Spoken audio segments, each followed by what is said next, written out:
السلام عليكم ورحمة الله وبركاته. دمانتي وان سلاميا وحدي رجينا وقت وناكسن ميل والبا جوجتان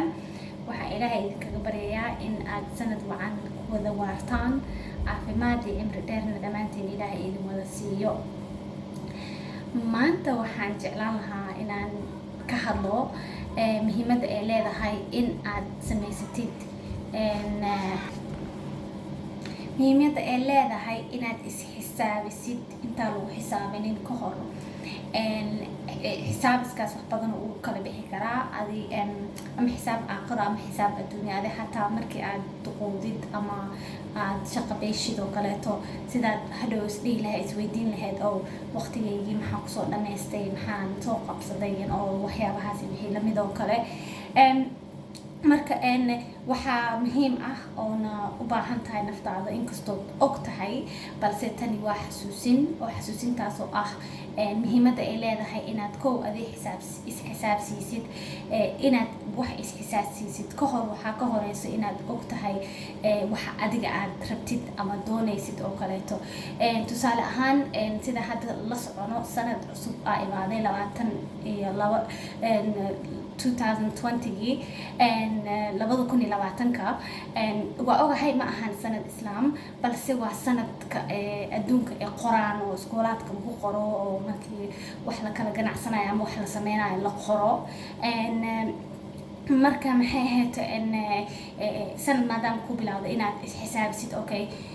maxaa hamigaaga yahay kow. marka intaad xisaabin horta ka hor hadda tusaale ahaan haddii aad rabtid 5 sano oo soo socoto in aad maxay ahayd samaysatid hami ama goal ama wax aad ku tabinayso oo aad rabtid inaad gaartid haddii eebaha awooda leh uu ku saamaxo aadna u dadaashid oo kaleeto. ka hor maxaa u baahan tahay ka hor waxaa u baahan tahay inay ku cad yihiin waxaa rabtid aad og tahay kuna cad yihiin waxa aad rabtid. mar walba xusuusno inuu ilaahayna dhahay wax kasta i weydiista ana waa idin siinayaa. so marka inaad rabtid waxaas rabaa intaad taas gaarin hadda bal kasoo bilaab hadda la taagan yahay 2020ka lagu jiraa. maanta waa maalintii 5aad ee 2020ka maalintii 5aad ka soo qaad 5 sano oo la soo dhaafay bal isku noqo adi oo is-xisaabi maxaa soo qabsatay maxaa xagga naftaada u qabatay xagga dadkaada diintaada ehelkaaga dunida maxaa u qabatay maxaad kugu soo kordhay maxaa kaa dhacay maxaa sababay maxaa ka baran kartaa maxaa cilmi kugu kordhi kara maxaa waaye aragnimo ka qaadan kartaa maxaa kaa hor istaaga wixii aad rabtay inaad qabatid. haddii wixii kaa hor istaageen isku dayda inaad dhinaca aad caqabada kaaga hor imaatay ma ahane dhinac kale aad wixii kasoo gashid iyo waxyaabahaas oo lamid ah. bal hadda isku laabo 5 sano oo lasoo dhaafay is-xisaabi 5 bilood ee lasoo dhaafay is-xisaabi 5 maalmood ee lasoo dhaafay is-xisaabi 5 saacadood ee lasoo dhaafay is-xisaabi 5 daqiiqo u dambeysay is-xisaabi maxaa adiga wax faa'iido leh oo ama adigu anfacayo ama dunida iyo diinta anfacayo aad soo kordhisay. so marka videogan sababta u duub waxaa waaye maadaama sanadka cusub yahay ee lagu jiro 2020ka in aan isku dayno hamigeena mar walba hamiga qof kasta intuu la egyahay asaga iyo ilaahaysa uga barya ku xiran tahay. maalin walbo inaa ilaahay ka baridid waxa aad rabtid oo khayr kuugu jiro inuu ilaahay kuu fududeeyo.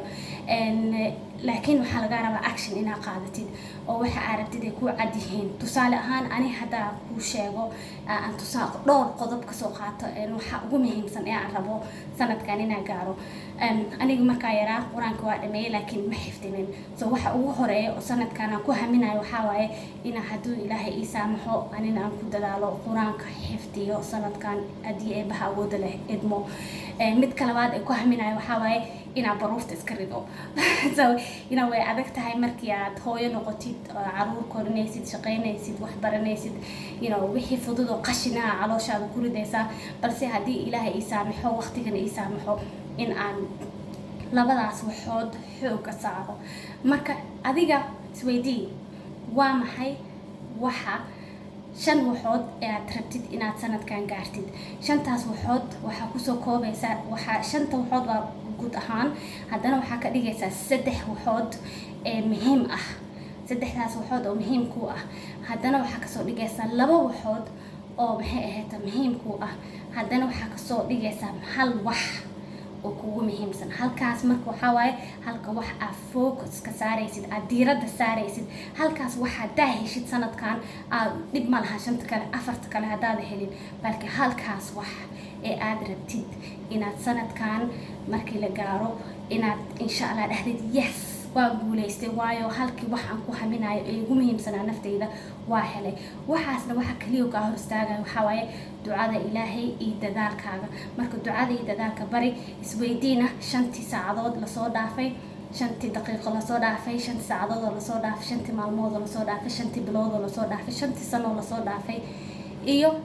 5 sano hada soo socoto ilaa ma aragtay daqiiqada ay isku gaarto maxaa soo faa'iido intaas la soo dhaafay in maxaad ku haminaysaa inaad gaartid marka inay ku qoran yihiin ay ku cad yihiin waxaana muhiim inaad samaysatid working board oo kale sabuurad ay ku qoran yihiin waxa aad arkaysid mar walba tusaale ahaan halka waxa ugu muhiimsan ee aad rabtid sanadka inaad gaartid waa inaad tilaabooyin u qaadi kartid ama jid u mari kartid oo ku qeexan yahay oo ku cad yahay jidkaas aad u raacaysid halkaas wax shan inaad samaysatid waa muhiim laakiin hal ugu muhiimsan oo halkaas aad heshid dagdag ee tahay xaaladda so halkaas wax aniga hada tusaale ku soo qaato waxa waaye inaad quraanka xifdiyo sanadkan hadii ay bahaawada la idmo insha Allah marka halkaagi wax adiga xusuusnoo shantaada xusuusnoo balse halka ugu muhiimsan ee dahabiga ah waa maxay isweydii insha Allah waxaan kaga tagaa guul insha Allah ilaahay idinkaga barya caafimaad iyo cimri dheer iyo baada sugan dhaqda dadka guuleysta mar walba insha Allah waa guuleysan doonaa waxaan uga rajeynayaa ummadda Soomaaliyeed meel walba ay joogaan guul iyo nabad iyo naxariis iyo horumar iyo kala dambeyn iyo is-aaminid iyo walaalnimo waa waxa isku keen xiri doono aan isku keen xiraayo mar walba insha Allah waa sidaas iyo nabadgelyo iyo anigoo ah Shukri Dagaay ama Shukri Maxamed Aadan mahadsanidin kuwiina mar walba itaa kuleeyo garab taagan ilaahay ajar hayni kugu bedelo kuwiina idigu cusubna ku soo dhawaada channelka is anfac adigoo aad u mahadsan fadlan subscribe iyo like share ku dheh ilaahay ajar ka siiyo assalaamu calaykum waraxmatullaahi wabarakaatuh mar kale oo xiiso leh iyo channelka is anfac assalaamu calaykum nabadgelyo